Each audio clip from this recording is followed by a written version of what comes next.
Seja bem-vinda, seja bem-vindo. Estamos começando mais um episódio do nosso podcast. Vem pra cá, senta aqui com a gente, que o nosso papo vai começar.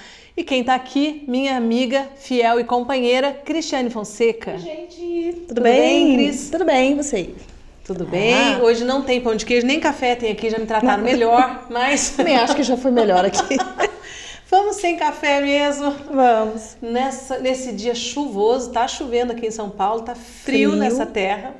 E a gente vai se aquecer aqui nessa conversa quentinha. Vem pra cá conversar com a gente. Hoje a gente vai conversar sobre a linhagem feminina. O que é isso, Cris? Lindo. Vamos falar sobre isso? Vamos. Você acompanhou os episódios anteriores do podcast? Se você acompanhou, você escutou um pouco de como é que a gente começou no episódio 1. A gente contou sobre os círculos de mulheres, sobre como eles funcionam, sobre como eles impactam as mulheres e contar um pouco da nossa experiência, como é que a gente começou a trabalhar juntas, como é que era na forma manual, que não tinha redes sociais. Só Gmail na vida e telefone. Não é? E você precisa conferir isso para você entender esse início. Mas aí a gente vai dar um salto agora na história e eu vou contar para você como que eu apliquei ao trabalho com mulheres, os trabalhos não. O olhar, a abordagem sistêmica que está por trás das constelações familiares. Cris, como que foi? Você lembra a primeira vez, ou pelo menos quando eu comecei a fazer constelações familiares dentro do Círculo de Mulheres? Lembro. O que você lembra dessa época? Nós estávamos em formação, né? E a gente tinha círculo em tudo quanto é lugar. Em Pina, em São José, em Lorena, um monte, em cada lugar. A Cris coordenava os círculos, conversava com as mulheres, a Cris cuidava de vários círculos ao mesmo tempo, eram vários por mês. Eram vários por mês.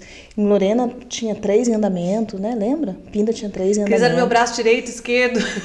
E eu amava. Me ajudava, ligava para as mulheres, cuidava de tudo, de toda a estrutura do círculo. Era muito gostoso. E eu lembro que a gente estava em formação e num círculo em Lorena, tinha que ser, né? Em Lorena, você fez um exercício sistêmico colocando a mulher e a mãe dela.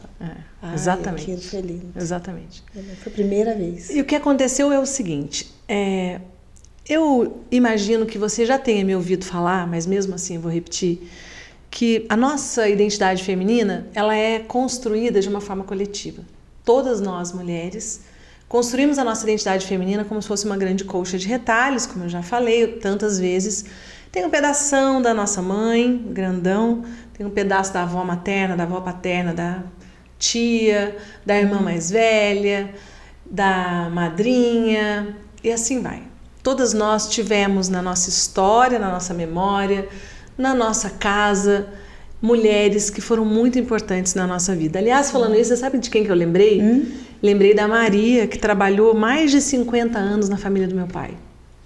A Maria é uma personagem da minha memória. Uma mulher forte, negra, trabalhadora, amorosa, cozinhava divinamente, a Maria, de origem popular e negra, fazia as comidas italianas da minha avó melhor que minha avó. Olha, que audácia! Respeito pela minha avó. Mas é bonito ver, assim, uma cultura que ela não tinha tido acesso e como ela foi se conectando profundamente com os sabores da família, como a Maria foi importante na nossa vida, como eu respeito a Maria.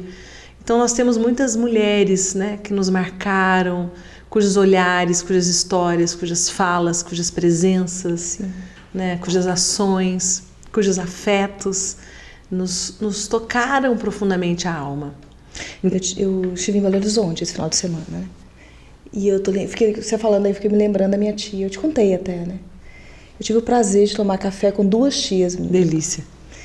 E a primeira, nossa, essa vai fazer 92 anos, de 18 agora. E nossa. Essa outra tia, irmã do meu pai, a minha mãe foi uma mulher vaidosa, mas que não tem a orelha furada até hoje. Eu tenho 3 brincos, piercing em todo lugar. E eu lembro dessa minha tia do som do sapato dela chegando do trabalho. Isso. Do escarpão dela vermelho, que eu olhava aqui, eu falei, meu Deus, quando eu crescer eu quero ser igual. E eu falei isso pra ela no café. Ah, que lindo. Tia, A minha vaidade, o jeito que eu sou hoje, que eu me visto, do jeito que eu gosto de salto alto, de saia comprida, que eu adoro, vem em você. Ela ficou emocionada. Ah, que lindo, que lindo. E eu tive também uma sobrinha querida do coração, que na verdade é sobrinha do meu ex-marido, que é a Ágata. É filha da irmã dele, da minha ex-cunhada. E eu me lembro muito, ela sempre olhando para as minhas unhas. E um dia a mãe dela me falou, anos depois, né? A Ágata gosta de fazer as unhas e fala que lembra das unhas da tia Patrícia. Que a mãe dela não pintava a unha. Então, essas memórias, essas referências femininas da nossa vida, e que também não precisam ser coisas tipicamente do feminino, como esses exemplos que a gente está dando, de unhas e de comida, podem ser mulheres guerreiras. Minha mãe era uma mulher super forte, com uma energia masculina super forte. Aliás, isso é uma coisa que eu nunca contei sobre minha mãe, né? Acho que eu nunca falei. Minha mãe era uma mulher com uma energia masculina muito forte, muito realizadora, gostava de dirigir, fazia, acontecia. Minha mãe era uma mulher da ação. Minha mãe não era uma mulher com uma energia tipicamente yin. Então, quando a gente fala sobre feminino e masculino, nós estamos falando de polaridades que existem dentro dos homens e das mulheres. Sempre é bom lembrar, quando a gente fala de curar o feminino, a gente fala de curar um princípio, de curar a nossa relação com esse princípio do cuidado, da escuta, do acolhimento, do colo, da compaixão, da cooperatividade. E esses valores estão disponíveis para homens e mulheres, e é sobre isso que a gente está falando. Então, voltando à construção da nossa identidade feminina, essa construção é coletiva. Nós temos muitas memórias, tanto de mulheres mais masculinas, enérgicas, guerreiras, trabalhadoras todas são, mas enfim, mulheres que trabalham fora, que produzem intelectualmente, como mulheres mais mulheres mais femininas no sentido da polaridade, né? Então, ser feminina não é ser tipicamente feminina, não tem que ser dentro de um padrão, muito menos de um estereótipo machista, patriarcal, que mulher tem que ser boazinha, docinha, quietinha, nada disso, né? Podemos lidar com a nossa raiva, com nossas emoções, com nossos instintos, com a nossa força, com a energia guerreira. E a energia da guerreira, a força de uma mulher guerreira, não anula também a sua doçura, a sua amorosidade, a sua possibilidade de conexão com tudo isso. Mas voltando aos círculos de mulheres, a gente fazia os círculos e eu percebia que na reconstrução e ressignificação do feminino ferido das mulheres, necessariamente a gente passava pela relação das mulheres com suas mães, sejam mães mais yangs ou mães mais yin, mães mais para fora, realizadoras, guerreiras, ou mães mais caladas, introspectivas, sensíveis. Sejam quais forem as nossas mães, a relação primordial do resgate da identidade feminina de uma mulher passa, né, pela relação com a mãe. Então, eu falo que a relação com a mãe é a mãe de todas as relações. Porque hoje eu estava atendendo uma mulher e ela estava me contando, ela veio, uma mulher muito forte, muito admirável, ficou viúva repentinamente. E teve que se virar com uma empresa, com 3 crianças e tal. E ela falou para mim, Ana, passou, eu dei conta. E agora? Agora eu quero olhar para mim. E aí eu falei para ela, então vamos começar do começo? Vamos entender a sua vida desde antes disso, né? Vamos falar um pouco da sua mãe, da sua avó, das mulheres da sua família? E eu dizia para ela, existe um jeito de ser mulher para cada uma de nós, né? Que pode ser mais para fora, mais para dentro, mais enérgica, mais racional, mais intelectual, pode ser uma mulher mais corporal, mais amorosa, mais dura, tanto faz. Mas existe um jeito de ser mulher que a gente aprende e nós damos continuidade a esse jeito de ser mulher, né? Isso é bonito. E esse jeito de ser mulher é o jeito das nossas, como a Cris gosta de dizer. É o jeito das mulheres da nossa linhagem. É o jeito da nossa mãe, é o jeito da nossa avó, talvez da bisavó, talvez venha lá de trás. Ao mesmo tempo que a gente aprende esse jeito de ser mulher, a gente carrega, e eu quero dizer isso para vocês, que eu aprendi isso trabalhando com milhares de mulheres. As mulheres são herdeiras de uma parte da dor das suas mães, das mulheres que vieram antes. Muitas de nós carregamos, sem perceber, de forma inconsciente, uma parte da dor da nossa mãe, que talvez carregue uma parte da dor da nossa avó, da mãe dela, e assim por diante, lá para trás. E é muito curioso porque muitas mulheres com as quais eu trabalho estão presas nisso, estão paralisadas numa dor que elas não reconhecem, que muitas vezes é uma dor que está totalmente fora de contexto. Por que essa dor está fora de contexto? Porque aquela dor era a dor da mãe dela. Então eu atendi uma outra mulher que eu estou acompanhando no processo de terapia sistêmica, um processo individual, e ela falou para mim, a mãe dela tinha uma deficiência física, então a mãe tinha muita vergonha daquela deficiência física. E ela até hoje se sente menos, se sente diferente, se sente excluída. Na verdade, ela carrega essa dor da mãe, que não pôde se inserir, que teve limites na vida para ter relacionamentos, para ter vida social, por causa de uma deficiência física. E a deficiência da mãe não é dela, né? E ela olha para isso, né? Não se sente livre, não tem permissão. Exatamente, exatamente. Então, quando eu fui percebendo tudo isso, o trabalho das constelações familiares, aplicado ao trabalho com mulheres, ele trouxe um ganho enorme, que é a gente poder trabalhar com a transgeracionalidade. A gente poder olhar para onde essa mulher olha e poder dizer para ela, você pode deixar com a sua mãe, você pode soltar com respeito e amor, com reverência, esse pedaço de grande, muitas vezes, de uma dor que não é sua. E você pode fazer um pouco diferente com respeito, você pode trilhar outros caminhos. E o que acontece é que quando a gente começa a trilhar outros caminhos, a gente tem um sentimento interno de consciência pesada. Como se a gente estivesse traindo a nossa mãe. Mas como assim que minha mãe nunca pôde ter um companheiro ao lado dela? Ou ela nunca pôde contar com o companheiro que ela tinha? Como que agora eu vou ter um homem ao meu lado e vou poder ter sexo e amor? Ter prazer e cumplicidade, companheirismo ao mesmo tempo numa mesma relação? Como assim? E nós nos sentimos culpados, nós nos sentimos de consciência pesada quando a gente começa a ter uma vida muito diferente da vida daqueles que nos antecederam, né? E como é que chama isso aí, Cris? Não, eu queria te falar que às vezes a gente não tem consciência e a gente fica, bom, eu não estou feliz, eu quero ir embora, eu quero mandar o outro embora. E aí quando você vai olhar para isso, bom, você vê que é uma lealdade, né? Você está leal àquela mulher, né? A mãe, a avó. Exatamente. Eu também atendi uma mulher que estava olhando para a avó dela. O vovô foi embora com uma outra mulher e ela não conseguia ficar com homem nenhum. E o papai morreu cedo também, sabe? Então ela olhava para as mulheres que não ficaram com os homens e ela também não conseguia ficar. E é isso que a gente chama de lealdade sistêmica. Quando tem uma história lá com a avó e o avô que se repetiu de uma outra maneira. Quando a gente fala que repete, gente, não é igualzinho, né? Não é igualzinho. O contexto histórico, social, cultural, emocional, ele se renova, ele se atualiza. Mas a dinâmica é a mesma. Então, por exemplo, uma mulher que me falou, Ana, minha mãe nunca pôde trabalhar, minha mãe nunca teve dinheiro dela, sempre dependeu do meu pai e tal. Eu criticando muito a mãe, ela era submissa. É uma palavra que as mulheres falam muito sobre suas mães e avós. Mas eu não sei como é que seria, né? Algumas mulheres conseguiram romper essa barreira e fazer diferente, mas muitas delas ficaram presas nesse lugar de não lugar, nesse lugar de não voz das mulheres da nossa linhagem. Mas essa mulher falando, minha mãe não ganhava dinheiro, dependia do meu pai, não sei o que, não sei o que, não sei o que, não sei o que. A grande queixa dela era qual? Que o marido dela era militar e ela mudava de cidade em cidade a cada 2 anos, a cada 3 anos, não sei bem. 2 anos. Cada 2 anos. Então ela começava alguma coisa, não dava certo, ou ela demorava tanto para começar na outra cidade que ela nem começava.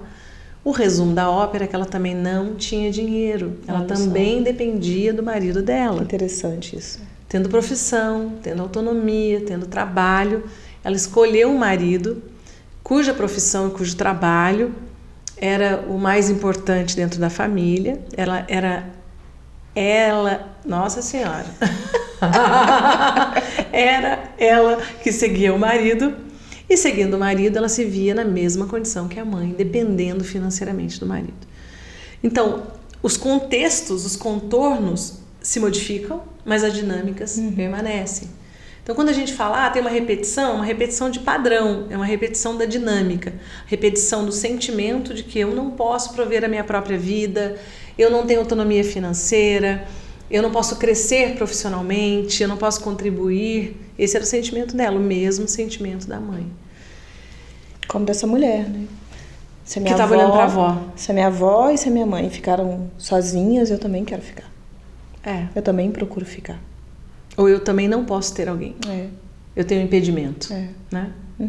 É importante a gente olhar para tudo isso, para a gente entender que as dores profundas do feminino, elas não são dores que começaram com a nossa história, não são dores só biográficas. Elas são dores que são fruto de um padrão transgeracional.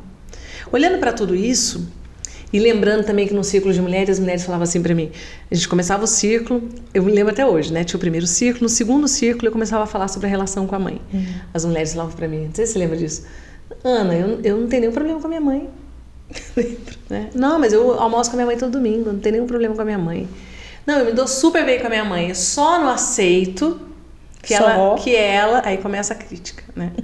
Como se ter um problema com a mãe, não é sobre ter um problema com a mãe, é sobre a gente olhar qual é o peso emocional que eu carrego desnecessariamente.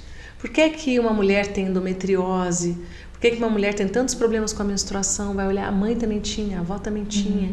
O que é que esse útero está chorando? Quais são as dores que esse útero está nos contando, né? E além disso, hoje inclusive eu fiz uma constelação linda com uma mulher também no processo individual de terapia sistêmica, e ela me falou, Ana, eu fiz a meditação sistêmica que você me propôs, mas eu estou em paz com a minha mãe, eu não tenho nada, não sinto nada, nunca tive conflito com a minha mãe. A única coisa que eu tenho é que eu acordo todos os dias pensando que eu tenho que cuidar da minha mãe. Todos os dias eu acordo, como que minha mãe tá? Como que minha mãe não tá? Minha mãe me ligou dizendo que estava com dor e tal, e eu fiquei impactada por isso, e eu já queria ir lá na casa dela, eu queria marcar médico, eu queria comprar travesseiro, mandar por Sedex para ela. Nossa. Aí a Argentina brincou, mas na cidade da sua mãe deve ter loja que vende travesseiro, né? Ela riu, falou, pois é, Ana. Então, muitas vezes, não é que eu tenho conflitos explícitos com a minha mãe, que eu brigo com ela, que eu xingo, que eu... Não é isso. Mas é que eu não consigo ser pequena diante da minha mãe. É que eu não consigo me colocar no meu lugar de filha. Então, estou sempre grande diante da minha mãe. Estou sempre olhando com o nariz para cima ou de cima para baixo. E os pais são grandes nesse olhar, né? Os pais vieram antes, os pais têm uma história, os pais doaram a vida nesse olhar sistêmico. Então, os filhos precisam receber essa vida. E para receber na vida, para receber amor, para receber dinheiro, para receber conexões, para receber reconhecimento, para receber tantas coisas que a vida tem para nos oferecer, a gente precisa receber a vida dos nossos pais, do jeito que ela veio. E receber a vida dos nossos pais implica em receber os pais como pais. Certos. Certo é uma palavra que o povo pula de arrepio. Quando você fala, é a mãe certa para ele. Aí as pessoas entram numa... O certo é uma palavra complicada, mas é bom que a Cristiane trouxe aqui. As pessoas entram numa atribuição de valor moral. Então, se aquela mãe errou, não é nesse sentido. É muito mais profundo. Então, se a mãe cometeu um erro, e aí eu vou perguntar para você se você que é mãe como eu. Você já errou como mãe? Imagina! Errou, Cris? Não, imagina! Imagina! Eu também não. Eu já falo isso pro Matheus, olha, meu filho tá com 18 anos já, vai fazer 18 anos semana que vem. Eu falo pra ele, olha, o que faltou aqui na mamãe, você vai achar na vida, filho, você vai achar, confio em você. Porque faltou, a gente precisa lidar com a falta, gente. Claro, precisa lidar com a falta, com os erros. A gente precisa lidar com a perdição dos pais. Os pais se perdem ao longo da vida. E lembrar que eles são humanos, né? Totalmente. Nossa, são seres de luz e sombra. Tem que atribuir a humanidade aos pais. Né? Isso. E a gente endeusa os pais. Eles têm que ter feito tudo. Então, a gente vem, e eu acho que isso também é uma herança da psicologia, eu acho que isso é um efeito colateral da psicologia. Livro de psicologia, se você pegar, tem lá, função materna. Cuidar, acolher, escutar, dar colo, nutrir. Função paterna. Estruturar, lançar ao mundo, dar limite, não sei o quê, papapá, tudo isso é lindo. Mas será que na vida é assim mesmo? Será que seu pai foi assim, sua mãe foi assim? E se foi, será que foi 100% do tempo? Né? Não, não foi, não foi. Então, é um efeito colateral que as pessoas têm uma ideia completamente idealizada sobre o que é ser mãe, o que é ser pai. E elas ficam numa luta, num conflito, quando elas ficam comparando e confrontando a mãe real com a mãe ideal, o pai real com o pai ideal. Mesma coisa em relação aos filhos.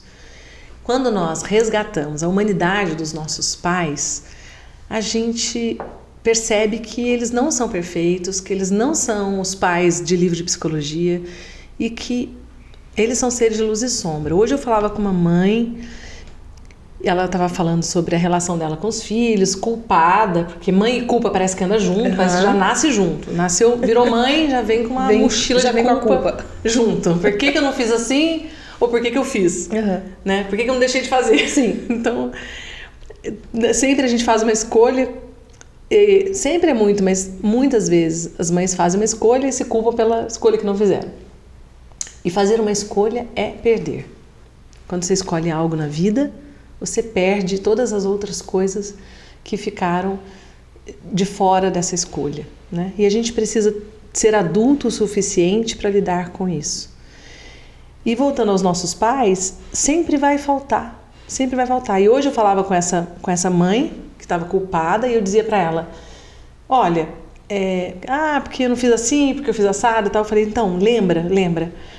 Enquanto nós nos tornamos mães e enquanto nós exercemos a nossa maternidade, a vida está seguindo, é junto, não é separado. Então, se tem uma traição, você está lidando com uma traição e sendo mãe. Se você tem uma depressão, você está lidando com a depressão e sendo mãe. Um problema financeiro, um câncer, sim, uma morte de uma pessoa que você ama. O que quer que tenha atravessado o caminho dos nossos pais, atravessou enquanto eles eram pais.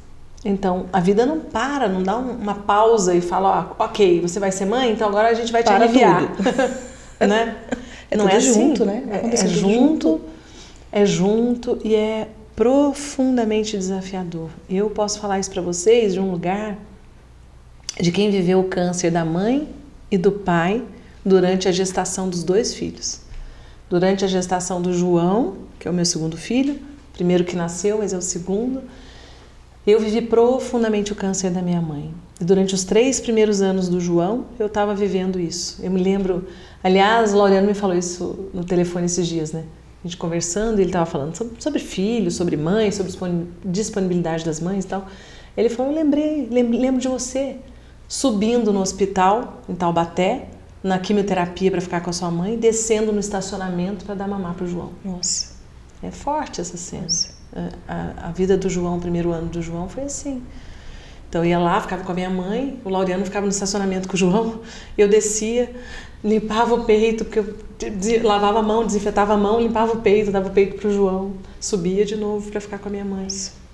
Eu vivi a maternidade entre essas 2 grandes forças, que são a vida e a morte. Né? Olhando para minha mãe partindo e olhando para o meu filho que tinha acabado de chegar. Entre essa profunda dor e essa profunda alegria. Então a vida não para a gente ser mãe. E a gente aprende sendo, e a gente aprende lidando com as dificuldades que a gente tem que lidar. E os pais se perdem. E os pais sofrem. E os pais erram. E nós erramos também. Então a gente precisa muito tirar os nossos pais do altar e colocá-los no lugar de pessoas comuns. Isso nos ajuda a tomar deles a vida e o amor. Então, quando a Cristiane fala o pai certo, ela está falando de uma dimensão profundamente espiritual que o trabalho das constelações familiares traz, que é a vida só chegou até você, só chegou até mim, só chegou até a Cristiane, a partir dos pais de cada um de nós. Exatamente desses pais. Não havia, ou pelo menos não houve, outra possibilidade. Então não adianta você ficar, mas se o meu pai não tivesse feito tal coisa, se a minha mãe tivesse se separado, ou tivesse feito tal coisa, o se sempre é melhor do que a realidade. Claro. Né? O se é uma fantasia. Então, na verdade, tudo que nós temos na vida é a realidade. Tudo que nós temos é a nossa história. E a vida chegou para nós através desses pais. Por isso, quando o Hellinger fala os pais certos, ele fala aqueles através de quem a vida encontrou um caminho para se manifestar. Isso é lindo, lindo, profundo, profundo. Então, eu convido você a olhar para isso e compreender que quando uma mulher se cura, ela cura também, ou ela não, mas através dela, a cura se expande para todas as mulheres da sua linhagem feminina, para todas as que vieram antes, quanticamente, porque não tem tempo e espaço, e também para todas que virão depois. Quando uma mulher se cura, ela libera a sua filha de ter que repetir o mesmo padrão. E isso é extraordinário, é extraordinário. Quando a gente olha para as nossas bichinhas, eu olho, né? E também quero lembrar vocês, eu não sei como é que foi para você, Cris, a gente falava, eu e a Cris, há uns anos atrás, quando eu ainda não tinha a Nanda, a Cris não tinha a Malu, a gente falava que a gente queria ter meninas. Eu tinha o João e a Cris tinha o Matheus. Isso. Aliás, eles têm mais ou menos a mesma diferença, né? Matheus fazia 18, João 23. Não, a diferença entre o Matheus e a Malu... É, 12 anos. 12 anos 12 e a diferença entre o João e a Nanda, 12 anos. Mesma diferença. E a gente falava sobre isso, sobre termos meninas, né? E eu vivi, quando eu estava grávida da Nanda, eu revivi profundamente minha relação com a minha mãe. Profundamente. Tinha sonhos com a minha mãe, eu tinha sentimentos, eu tinha sensações. Quando eu fiquei grávida da Nanda, eu lembrava do meu rosto encostado aqui na minha mãe, sabe, assim, no colo da minha mãe. Eu lembrava do toque da pele da minha mãe, do cheiro da minha mãe. Entrei num processo profundo de reconexão com a minha mãe. Então a gente revive também essa relação nas gestações, mas especialmente nas gestações das meninas. Então, buscar um caminho de cura, para mim, ele seria raso e incompleto se fosse só por nós, né? A gente precisa desse resgate, a gente precisa compreender como muitas vezes a gente sabota a nossa própria felicidade, como a gente fica amarrada, como é difícil seguir adiante, fazer diferente, ir além da mãe, ser feliz apesar da tristeza ou dor ou doença da mãe. Ter um amor, ter prazer, ter sexo, apesar de um casamento infeliz que nossos pais viveram. Contribuir, ganhar dinheiro, ter reconhecimento, apesar de talvez as mulheres da nossa linhagem nunca terem trabalhado, nunca terem sido remuneradas pelo trabalho delas. E também é muito importante que a gente se lembre que a gente pode liberar as nossas filhas e as nossas netas e bisnetas, que a gente ainda nem conhece. Todas as gerações que virão à frente. Então, o que eu mais me especializei nessa vida é ajudar as mulheres a olharem para a linhagem feminina delas. E agora, graças a essa força maior que nos guia, eu tenho aí centenas, milhares de alunas, tanto na mentoria, né? A gente tem no Instituto IP Amarelo uma mentoria para mulheres que querem trabalhar com mulheres, né? Que é um método que eu criei a partir de todos esses anos trabalhando com as mulheres, para ensinar mulheres que querem fazer isso. A gente tem no Instituto IP Amarelo 2 pós-graduações. Uma é em liderança feminina.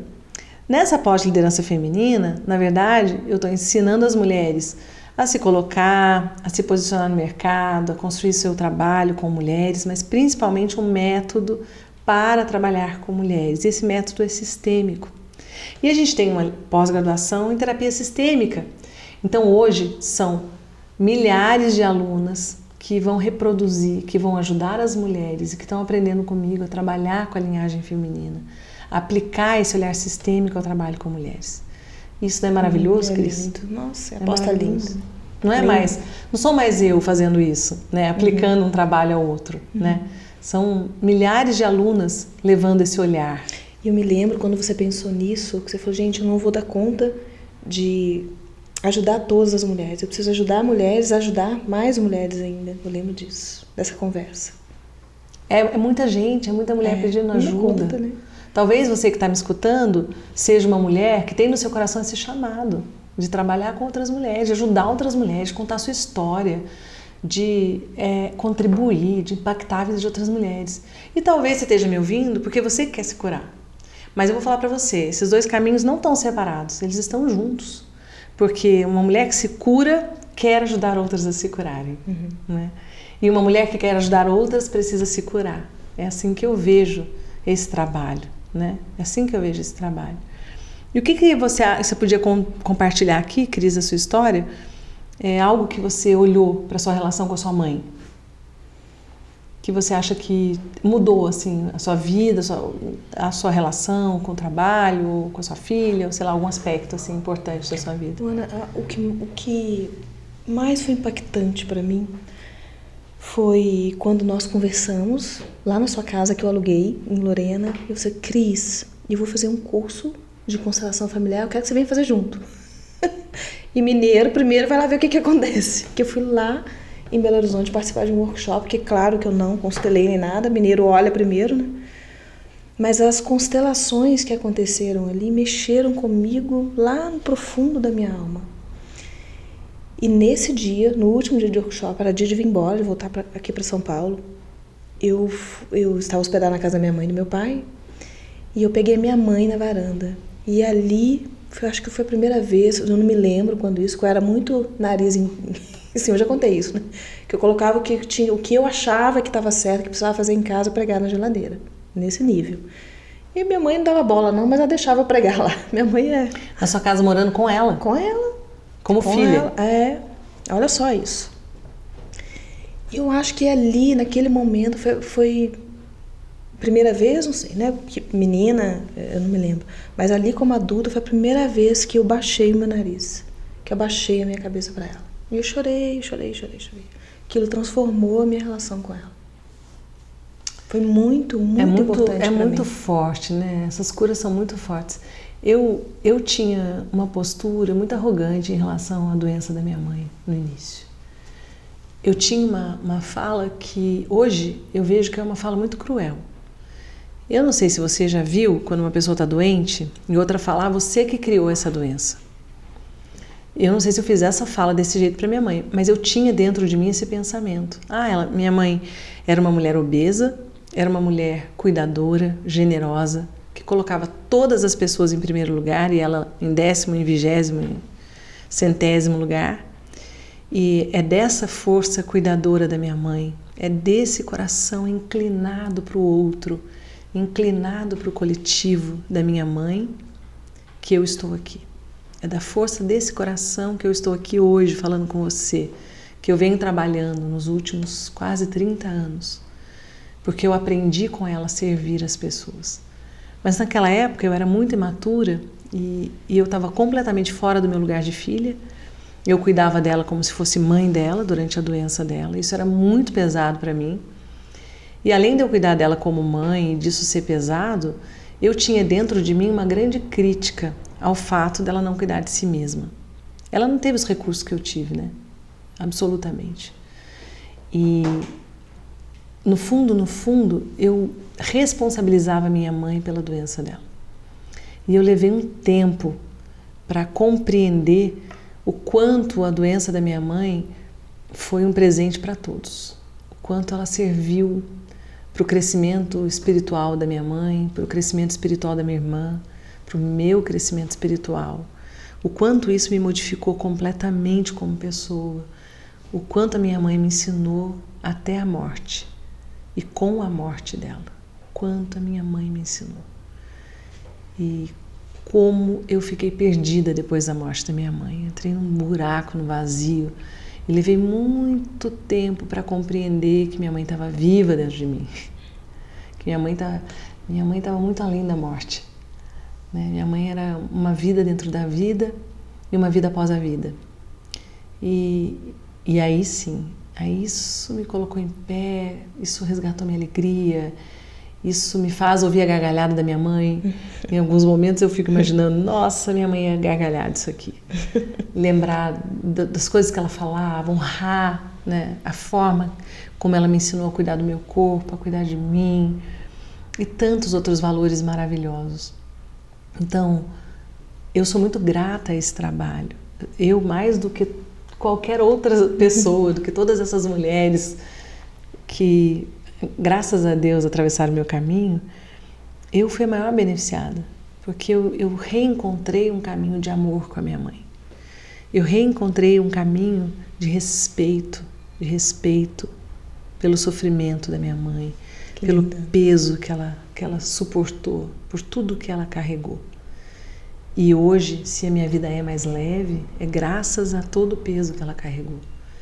E se hoje eu tenho permissão para ir além, também é graças a tudo que ela me ensinou, a força que ela viu em mim. Minha mãe confiava em mim profundamente. Então, de vez em quando eu estou meio assim, cuidando da Nanda, quando eu fico com medo de algo, quando eu fico, será que eu deixo, que eu não deixo? Dentro de mim consulta minha mãe. E aí eu falo, pode ir, filha. Sua mãe ia deixar. Sua avó ia deixar. Sua avó deixaria. Né? Minha mãe em mim deixa. Outro dia eu cheguei cansada em casa, eu tinha feito uma imersão com as mulheres, 3 dias eu estava morta. E aí eu estava no sofá, assim, caidinha, cansadíssima. E daí a Nanda queria ir no shopping. Vamos no shopping, era domingo. Vamos no shopping. Eu estava muito cansada. Só de pensar em ir no shopping já dava aquela leseira na pessoa. Eu entendo. Aí eu fiquei assim, e ela não sei o que ela queria comprar lá. E aí eu, ai meu Deus. Aí eu, sentada lá no sofá, fiquei pensando na minha mãe de novo. E pensei, minha mãe iria. A minha mãe era de uma disponibilidade pro outro, assim, sem igual. A minha mãe Sem também é igual, assim. sem igual. Hoje o Matheus está na faculdade. Agora ele trabalha o dia inteiro e vai para a faculdade. Ah, Chega em casa 10h45. E eu trabalhei e atendi o dia inteiro. E aí eu fico lá, tomo banho e fico lá olhando assim pro nada. De vez em quando. Ele chega da faculdade e fala, ai meu Deus, preciso levantar para ver, né, como é que tá o Matheus, o que ele vai comer e tal. Aí eu fico pensando, a dona Cida iria. Aí eu levanto, vou lá. Que é a avó dele, com certeza, minha mãe cuidaria disso. É isso. Minha mãe cuida da gente até hoje. É isso. A gente tá em casa. Minha mãe é assim. Então, ao mesmo tempo que a gente pode olhar para as gerações anteriores, porque tem uma ruptura, né, gente? Tem uma ruptura muito importante. Se a gente olhar da década de 60 para cá, da introdução do movimento feminista, acho que eu até falei um pouco sobre isso, a gente tem uma mudança muito grande. E nós fomos, socialmente, coletivamente, nós somos muito além, né? A gente se desenvolveu intelectualmente, tecnologicamente, em todos os sentidos. Então é muito fácil a gente olhar para trás, para as mães, para as avós, para as bisavós e achar o saber delas infantil. E achar que elas não sabiam das coisas. Ah, imagina, colocava moeda para curar o umbigo da criança. Ah, imagina, acreditava que comer manga com leite não podia. E todos esses tabus. Mas talvez a gente tenha se esquecido da conexão profunda dessas mulheres que curaram nossos machucados, que trançaram nossos cabelos, ou que saíram para trabalhar, para sustentar a família, ou que simplesmente estavam ali e não desistiram. Essas mulheres que resistiram, que atravessaram violência, que atravessaram exclusão, que atravessaram lugar de invisibilidade, que atravessaram tantas dores, mas permaneceram em pé. Então, é isso. Essa força, ela nos conduz. Essa força abre um espaço amoroso de cura, de reconexão, de encontro, de amor, e de reconhecimento de quem a gente é, da nossa história, do jeito de ser mãe que a minha mãe era, que a sua mãe era. Né, até hoje eu não consigo colocar nada químico na comida, minha mãe não suportava. Eu não consigo, fui de consciência pesada, escuto minha mãe falando que eu estou cozinhando. Daí tudo que eu faço, né, é temperinho caseiro, eu tomo homeopatia, eu trato minha filha com homeopatia, minha mãe me tratou com homeopatia a vida toda. Cada um do seu jeito, mas a gente vai carregando esses valores, esse olhar para a vida, esse jeito de cuidar das pessoas, esse olhar para o mundo. Isso tem tantos significados, tantos coloridos, tem tanta força, né?